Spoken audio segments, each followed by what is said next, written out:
Shalom bien-aimés, ce matin, je nous invite à adorer le Dieu de paix. Pour cela, nous sommes dans Philippiens 4 au verset 7. Voici ce que la parole de Dieu dit. Et la paix de Dieu qui surpasse toute intelligence gardera vos cœurs et vos pensées en Jésus-Christ. On définit généralement la paix comme cette tranquillité intérieure, cette tranquillité de l'âme, du cœur, n'est-ce pas? Cette quiétude, cette sérénité, cette assurance, cet équilibre. Bien-aimé, lorsqu'on parle de paix, ça s'oppose à l'anxiété, ça s'oppose au stress qui fait des ravages dans notre société aujourd'hui. On sait que vraiment l'un des éléments majeurs de la vie aujourd'hui, c'est les inquiétudes. On fait comment? Les factures s'alignent, les problèmes sont continuels et au milieu de tout ça, c'est comme si l'homme a du mal à s'en sortir. En fait, c'est pas comme si, c'est vraiment que les gens ont du tournis et ils peuvent plus se reposer en paix, ils peuvent plus être dans cette quiétude-là. Mais le Seigneur nous fait comprendre aujourd'hui que la paix porte un nom, n'est-ce pas? La paix porte un nom, c'est Jésus-Christ. Parce que dans le cœur de chaque homme,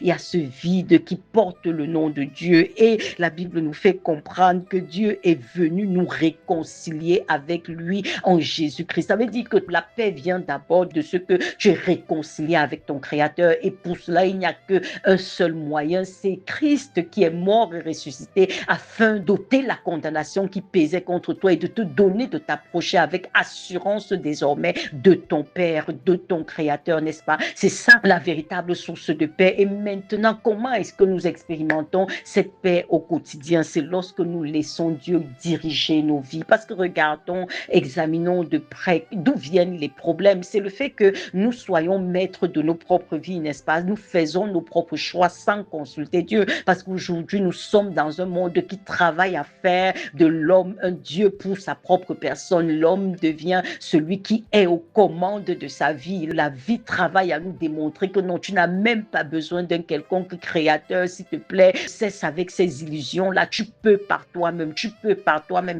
Et c'est comme ça qu'on tombe dans toutes sortes de travers. Et lorsqu'on est dans ces travers-là, on voudrait maintenant que Dieu vienne intervenir. Vous savez, c'est souvent amusant de voir combien, même ceux qui se disent athées, lorsqu'il y a un problème, ils pensent qu'il y a quelqu'un là-bas. Mais c'est pourquoi est-ce qu'on doit penser à Dieu que lorsque le problème survient, bien-aimé? Ça, c'est une mauvaise façon d'agir. Tu commences avec Dieu. Tu mets Dieu à la base de ta vie. Tu le laisses faire les choix pour toi. Il dit, je connais les projets que j'ai formés pour toi. Ce sont des projets de paix et de bonheur et non de malheur, afin que tu aies un avenir et de l'espérance. Le problème, c'est que nous voulons être aux commandes et maintenant appeler Dieu en sapeur-pompier. Ça ne marche pas comme ça. Parce que même quand la Bible dit dans Romains 8 au verset 28, toute chose concourt au bien de ceux qui aiment Dieu. Aimer Dieu, c'est garder ses commandements. 1 Jean 5 au verset 3, aimer Dieu, c'est lui obéir. Par conséquent, si tu es dans la voie de l'obéissance, peu importe la tournure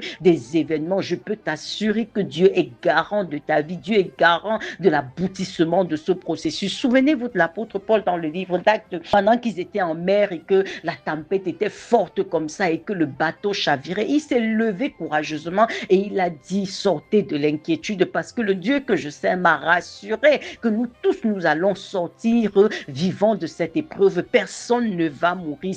Tout montrait que c'était la catastrophe, mais le gars avait de l'assurance parce qu'il était en connexion et en communication avec le Dieu vivant qui l'avait mis dans ce bateau pour accomplir un but. Il a dit, ce Dieu m'a rassuré que je vais arriver à destination, je vais arriver à Rome parce que j'ai une mission à y accomplir. Je peux t'assurer que si tu es dans la mission, si tu es dans le plan de Dieu, naturellement, tu vas arriver à destination. Ne t'inquiète pas de comment est-ce que le vent va tourner. Ça ne veut pas dire que lorsque Dieu est dans ton bateau, il n'y aura pas de tempête. Non, ce n'est pas ça que la Bible dit. Il y aura des tempêtes, il y aura des tribulations, il y aura des épreuves, mais ce Dieu est garant de ton arrivée, il est garant de la destination finale. Tu comprends ça? Donc, pendant que nous sommes vraiment dans ce monde où on a du mal à dormir, on a du mal à être serein, à être paisible, on fait semblant, on prétend, mais à l'intérieur, c'est le magma, ça boue ça bout dans les cœurs parce qu'on est toujours dans un éternel questionnement. Je fais comment, je fais comment, je fais comment. Non, non, ce n'est pas la pensée de Dieu, bien-aimé.